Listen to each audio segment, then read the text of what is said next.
दिनिकिया भद्रक जिला गस्तरे बीजेपी राज्य सभापति मनमोहन सामल और गृह और नगर उन्नयन मंत्री कृष्णचंद्र महापात्र भद्रक अधिष्ठात्री देवी माँ भद्रकाली पीठ में दर्शन सहित पूजार्चना करठी अर्बान बढ़ुची ताकू आम सरकार गुरुत्वर सहित नेउछन्ति कृष्णचंद्र महापात्र सेबड़े माँ दर्शन कर राज्यवासी मंगल कामना करछन्ति। बीजेपी राज्य सभापति पीठर उन्नतीकरण पर गुरुत्व दिज्व प्रधानमंत्री जन्मदिन पर सेवा सप्ताह माध्यम विभिन्न कार्यक्रम कर राज्य सभापति कहते।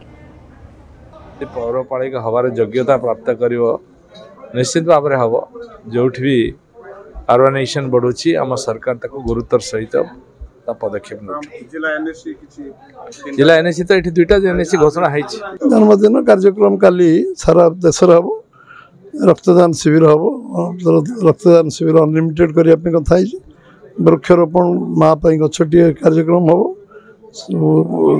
हेल्थ कैंप कल लगे प्रधानमंत्री कल उद्बोधन देवे से जोड़ी 11टा 11:30 12टा बेले खाली दिनव्यापी स्वच्छ भारत आरंभ कर विविध कार्यक्रम हम पूरा 15 दिन धरी दीनदयाल जयंती और गांधी जयंती पर्यंत कार्यक्रम चलो।